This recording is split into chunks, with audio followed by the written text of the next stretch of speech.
Good morning eighth class. कैसे हो बच्चों?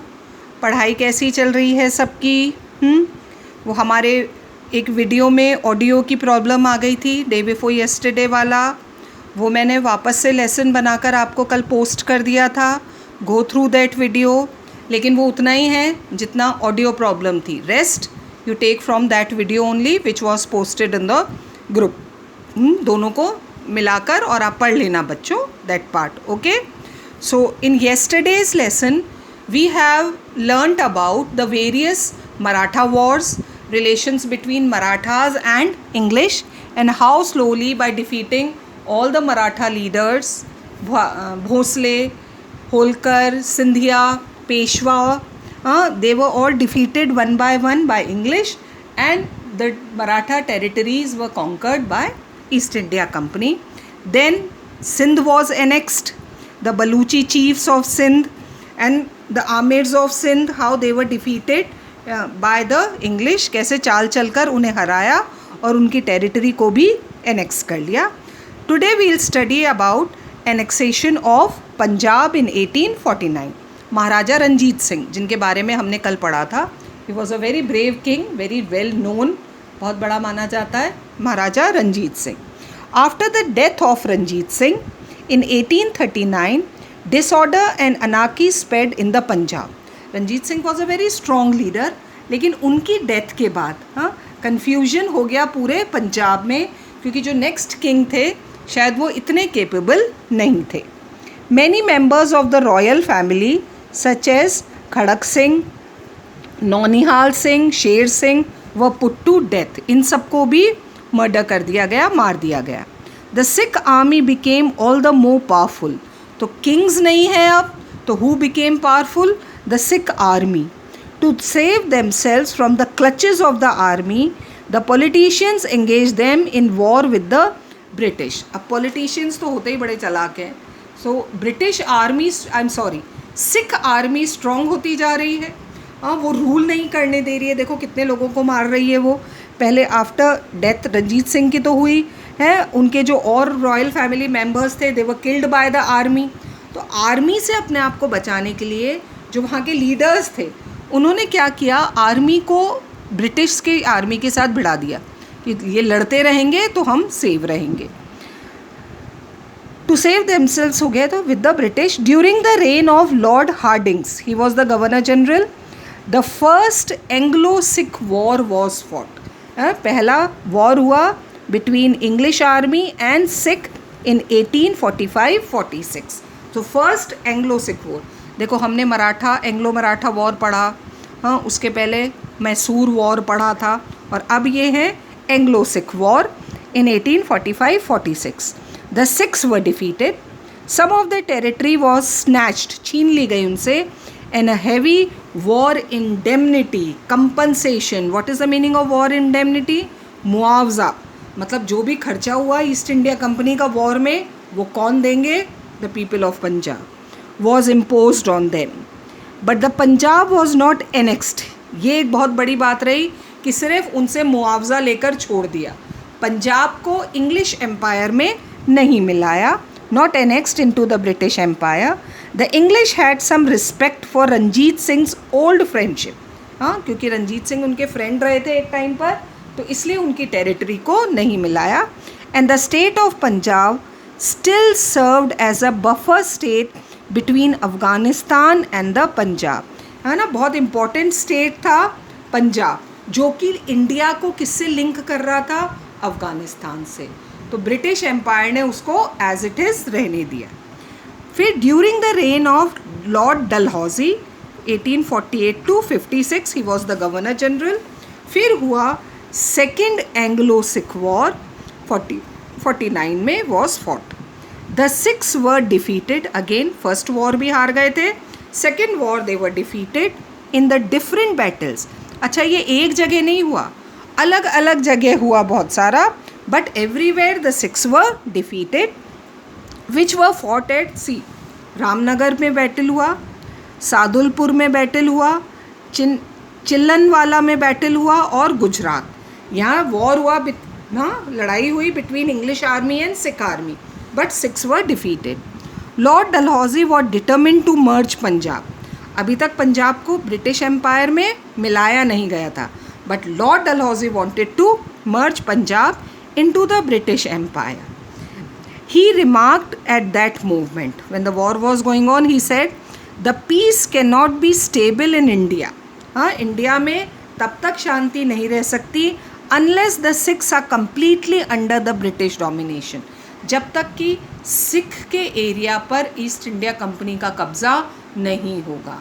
मतलब जब तक सिख इंडिपेंडेंट रहेंगे, पंजाब इंडिपेंडेंट रहेगा. Independent in the sense east India company की पकड़ से बाहर, हाँ, तब तक भारत में पीस नहीं हो सकती. तो बहुत ज़रूरी है to merge Punjab with British empire. Thus, on March 29, 1849, the Punjab was annexed into the British Empire with a proclamation. Proclamation means declaration. हाँ, एक घोषणा के साथ पंजाब को ब्रिटिश एम्पायर में मिला दिया. महाराजा Dilip Singh was given a pension. He was the king of Punjab at that time. उन्हें तो रिटायर पेंशन दे दी गई. And sent to England कि आप तो ये पैसे लो, आपको हर साल इतनी पेंशन मिल जाएगी. You go and live there. The frontiers, the boundaries of the British Empire now touched Afghanistan. कितने एरियाज कॉन्कर कर लिए देखो. साउथ में मैसूर से लेकर और नॉर्थ में पंजाब तक, और अब ब्रिटिश एम्पायर की बाउंड्रीज पहुंच गई हैं till Afghanistan. Next is annexation of Awadh in 1856. Awadh came into conflict for the first time in 1764 when its Nawab, पढ़ा था हमने, Shujauddaula fought against them in the battle of Buxar. है ना, तीन जनों ने लड़ा था ना ये.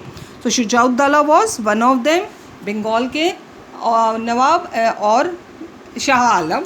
So they have fought battle of Buxar with English.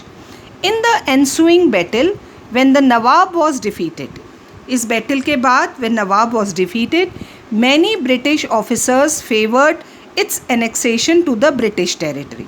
बहुत सारे ब्रिटिश ऑफिसर्स ने बोला कि अवध को इंग्लिश एम्पायर में मिला लो. बट क्लाइव, रॉबर्ट क्लाइव, जो उस समय गवर्नर जनरल थे, did not favour such a proposal. उस समय उन्होंने इसको फेवर नहीं किया because this would have extended the company's dominions to unmanageable limits. उस समय कंपनी इंडिया में इतनी स्ट्रॉन्ग नहीं थी.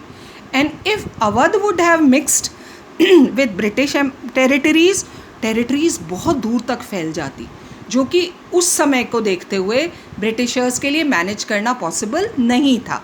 सो Clive refused this. But the nawab was made to pay 50 lakh rupees, ये पढ़ चुके हैं हम, and ceded the territories of Kara and Allahabad under the treaty of Allahabad. Treaty of Allahabad sign हुई थी और ये दो areas they were given to British. In 1801 by another treaty Lord Wellesley annexed about half of Awadh's territory, which included Rohilkhand and the lower Doab. ये areas Lord Wellesley ने अवध से लेकर English empire में मिला लिए. देयर आफ्टर, उसके बाद Awadh became a dependency of the English. पूरा अवध मर्ज नहीं किया था अभी, लेकिन फिर भी वो इंग्लिश के अंडर में आ गया था. And its administration gradually deteriorated. मतलब जो अवध के नवाब हैं उनका कंट्रोल कम होता गया और इंग्लिश का कंट्रोल बढ़ता गया. बोथ लॉर्ड विलियम बेंटिक, ये जो बाद में आए governor generals, and Lord Auckland issued warnings that in case of continuous misgovernment, Awadh would be annexed. The Nawabs of Awadh were not ruling properly. हाँ, वो अच्छे से राज नहीं कर रहे थे, लोग परेशान थे. तो फिर जो Lord William Bentinck and Lord Auckland, इन्होंने वार्निंग दी नवाब को कि अगर आप अच्छे से रूल नहीं करोगे तो हम अवध को इंग्लिश एम्पायर में मिला लेंगे. Directors of the company now themselves prompted Dalhousie to move for the annexation of Awadh. लेकिन अब ईस्ट इंडिया कंपनी के डायरेक्शंस, जो डायरेक्टर्स थे when Lord Dalhousie was governor general, so they advised him कि अब अवध को इंग्लिश एम्पायर में मिला लेना चाहिए, as it ceases to be a good buffer state. हाँ, अब वो बफर कनेक्टिंग स्टेट नहीं रहा था, अब उसे हमें मिला लेना चाहिए. Dalhousie was keen to uphold the honour of the nawab. Dalhousie चाहते थे नवाब, क्योंकि नवाब है भाई, इज़ द रूलर, तो उन्हें उनकी इज्जत पूरी तरह से मिले, जो ऑनर है. So he advocated only to take over the administration. तो बहुत अच्छा प्रपोजल रखा डलहौजी ने. He said nawab will be nawab of Awadh, बस एडमिनिस्ट्रेशन किसके हाथ में आ जाएगा? English. But as the directors had accepted the advice of the two residents Sleeman and Outram, ये जो दोनों डायरेक्टर, ये वहाँ के रेजिडेंट, हम रेजिडेंट कह सकते हैं एक तरह से एम्बेसडर, दूत थे ये इंग्लिश के इन द कोर्ट ऑफ नवाब. इन दोनों ने ये एडवाइस करी थी कि अवध को एनेक्स कर लेना चाहिए. तो all the directors of East India company, उन्होंने भी बोला कि we should annex Awadh. To annex Awadh, so Dalhousie had to declare, क्योंकि सारे ईस्ट इंडिया कंपनी के डायरेक्टर्स इसी बात के फेवर में थे कि अवध को ईस्ट इंडिया कंपनी में मर्ज करो या इंग्लिश एम्पायर में मर्ज करो. So Dalhousie had to declare the annexation of Awadh on February 13, 1856. तो अब Awadh also became a part of English Empire. But the annexation of Awadh was universally condemned. चारों तरफ उसकी क्रिटिसाइज हुआ. What is the meaning to condemn? To criticize. लोगों ने बहुत बुराई करी इसकी. To cover the British immorality and deceit. भाई धोखे से किया था ना ये सब काम, और इसे अब सही साबित करना था. जो किया वो तो गलत था, लेकिन उसे सही तो साबित करना है. So what did Lord Dalhousie said? On this occasion the British government would be answerable both to God and the Indians. जब डलहौजी ने देखा कि सब तरफ बुराई हो रही है, कि अवध को धोखे से इंग्लिश एम्पायर में शामिल किया, तो लॉर्ड डलहौजी ने बोला the British government would B, हम जवाब देंगे, इंडियंस को भी जवाब देंगे और भगवान को भी. हाँ, जो भी होगा इसके लिए we are responsible. If it goes on helping such a state which is responsible for the suffering of so many people. अपनी बात को, अपने स्टेप को सही साबित करने के लिए डलहौजी ने कहा I am responsible, we are responsible. अगर लोगों को उनकी परेशानी से निकाल रहे हैं हम, तो हमें ये स्टेप मंजूर है. मतलब उन्होंने अपने गलत काम को भी सही साबित किया. But the Indians were not to be taken in by such outburst. लेकिन इंडियंस खुश नहीं हुए. उन्हें अभी भी लग रहा था अवध को गलत तरीके से इंग्लिश एम्पायर में मिलाया गया है. They avenged their anger. उन्होंने बदला लिया, अपना गुस्सा कैसे दिखाया against the British during the Great Rising of 1857, जिसे हम first war of Indian independence भी कहते हैं. लेटर पढ़ेंगे हम डिटेल में 1857 की क्रांति. तो वहाँ पर अवध ने इंग्लिश के खिलाफ अपना गुस्सा दिखाया. ये हो गया annexation of Punjab, annexation of Awadh. Now annexations by the subsidiary alliance system. अब हम पढ़ेंगे बच्चों what is this subsidiary alliance system. ये समझेंगे क्या था. अभी पहले हम कुछ पैराग्राफ्स में पढ़ चुके हैं, अब हम डिटेल में इस सिस्टम को समझेंगे. The English made annexations not only by wars but also by adopting other dubious methods. गलत, धोखेबाज, जिन पर डाउट हो सकता है. वॉर से तो ठीक है, आप जीत रहे हो और लैंड को मिला रहे हो, लेकिन उन्होंने कुछ गलत तरीके भी अपनाकर हमारी इंडियन टेरिटरीज, इंडियन स्टेट्स को अपने में मिलाया. The chief among them were the subsidiary system and the doctrine of lapse. ये दो पॉलिसीज़ थी इंग्लिश की जो उन्होंने फॉलो करी. So first we'll read about subsidiary alliance. In order to conquer new territories and to organise the British armies, to exclude the French influence from the Indian state and to make Britain a paramount supreme power. What is the meaning of paramount? Supreme power in India. Lord Wellesley prepared a new system which is known in history by the subsidiary alliance. So, now listen carefully. Subsidiary alliance was a system introduced by Lord Wellesley. क्यों introduce किया उन्होंने? क्योंकि वो India में new territories को conquer करना चाहते थे, ब्रिटिश आर्मी को स्ट्रॉन्ग करना चाहते थे और फ्रेंच को इंडिया से भगाना चाहते थे. इसलिए, और ब्रिटेन फिर तो कौन रह जाता इंडिया में? सिर्फ ब्रिटेन पार, इंग्लिश पार. So lord Wellesley introduced subsidiary alliance. अब हम फीचर्स पढ़ते हैं वन बाय वन. पॉइंट्स हैं, ध्यान से सुनना बच्चों, और ऐसे ही हम इनको लर्न करेंगे. The Indian rulers accepting the subsidiary system were to agree to the stationing of the British contingent का मतलब army, small army force, for whose maintenance they would pay a subsidy or cede some territory in return. In lieu means in return thereof to the English. तो पहला point समझो, क्या करेंगे? जितने भी rulers subsidiary system accept करेंगे उन्हें क्या करना होगा? उन्हें एक ब्रिटिश आर्मी, एक स्मॉल फोर्स अपने स्टेट में रखनी होगी. उसका पूरा खर्चा भी वो राजा ही उठाएगा, या तो खुद उठाएगा या फिर जो खर्चा हो रहा है उस आर्मी का वो ब्रिटिश कंपनी को देगा. मतलब लोकल रूलर के खर्चे पर एक ब्रिटिश आर्मी उसके स्टेट में रहेगी. Second, an Indian ruler who entered into a subsidiary alliance would neither enter into alliance with any other power nor would he declare war against any power without the permission of English. जिस ruler ने subsidiary alliance sign कर लिया वो किसी और king के साथ कोई और ट्रीटी नहीं कर सकता, न वो किसी के साथ वॉर कर सकता है, ना ही पीस ट्रीटी साइन. मतलब if they want to maintain relation with any other power, then they have to take permission from the English. He would not employ any Europeans other than the English. Only English will be there in their court. And if there was already any, he would dismiss them. Specially किसको निकालना चाहते थे? French को. तो जो राजा subsidiary alliance sign करेगा, English के अलावा और कोई यूरोपियन पावर उनके दरबार में, कोर्ट में नहीं रह सकती. Right? Then he would allow a British resident to stay in his state. वो British resident means British ambassador जो हमेशा उनके कोर्ट में रहेंगे. In case of any conflict with any other state, he would agree to the decision of the English.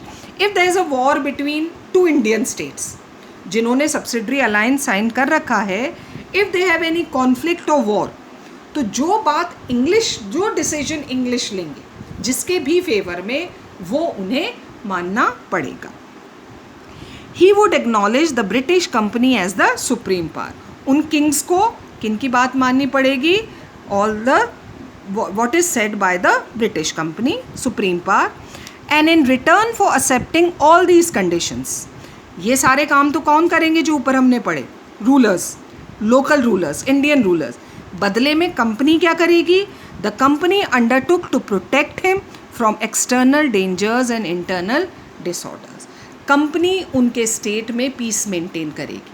अगर कोई और king उन पर अटैक करता है तो वो उससे उनको सेव करेगी. ये कंपनी करेगी. आर्मी रख रही है ना अपनी, बाकी सारी इतनी सारी जो कंडीशंस ऊपर हमने पढ़ी वो सब वो किंग फॉलो करेंगे. सो this was subsidiary alliance. Main तो यही है कि वो एक ब्रिटिश रेजिडेंट रहेगा और आर्मी रहेगी, और उससे रहने से क्या होगा? Local rulers English East India company से डर कर रहेंगे. The Nizam of Hyderabad was the first. सबसे पहले किसने एक्सेप्ट किया था ये? Nizam of Hyderabad to enter into a subsidiary alliance with the English in 1798. First Nizam of Hyderabad. He dismissed the French officers. उनके कोर्ट में जो भी फ्रेंच ऑफिसर्स थे उन्हें हटा दिया. And in their place kept an English subsidiary force for whose maintenance the French were removed. English force was kept in his court and whose maintenance he first paid them 34 lakh rupees. ये उन्होंने Britishers को दिए उस British army के लिए जो उनके court में रह रही थी. मतलब इंग्लिश आर्मी भी रखो और उसका खर्चा भी उठाओ सारा. And how much he paid? 34 lakh rupees. And then in 1800 he gave the English the territories of Bellary and Kudpa. ये दो टेरिटरीज, पैसे नहीं दिए. टेरिटरी देने का मतलब है वहाँ से टैक्सेस, रेवेन्यू, दीवानी कलेक्ट करने का राइट किसके पास आ गया? ब्रिटिशर्स के पास आ गया. So this was the first Nizam accepted subsidiary alliance. Then the Nawab of Awadh was the next after Nizam of Hyderabad who accepted subsidiary alliance. The Nawab of Awadh to accept the subsidiary alliance in 1801 under pressure from Lord Wellesley. Pressure डाला उन पर, अब तो भी हमने पढ़ाई है, ज़बरदस्ती मर्ज किया गया था. He had to cede to the English about half of his territories. वो आर्मी रखने के बदले में क्या मांगा गया उनसे? half of his territories comprising Rohilkhand, Gorakhpur and the territories between the Ganga and the Jamuna. ये सारा area, all these areas were given by the Nawab of Awadh to English. ठीक है, by subsidiary alliance. He was followed, the third one was Peshwa Bajirao II, who accepted the subsidiary alliance as one of the terms of Treaty of Bassein in 1802. ये तो हम पढ़ ही चुके हैं पेशवा के बारे में. And agreed to pay in return a sum of 26 lakh rupees a year. तो ये सब, all these Indian local rulers, they are paying a very big amount to keep English force in their state. Gaikwads of Baroda, they were the king rulers of Baroda, were the next to accept this system. In the same way, the ruler of Travancore and the Rajput states also accepted. So देखो, all these Hyderabad, Awadh, then coming कौन आया? Peshwa Bajirao, Gaekwad of Baroda, Rajputs, the ruler of Travancore. इन सब की territories किसके control में आ गई एक तरह से? East India company, because they all signed this subsidiary alliance. Conditions क्या थी वो अभी हमने देखी, और इन कंडीशंस पर इन सारे स्टेट्स को ईस्ट इंडिया कंपनी में मर्ज किया. मतलब कंपनी में नहीं, इंग्लिश एम्पायर में. तो धीरे धीरे British empire is spreading in India. और अब ये तो हमने आज पढ़ा बच्चों, subsidiary alliance. Tomorrow will start with another policy adopted by English, that is doctrine of lapse. Till then, keep reading.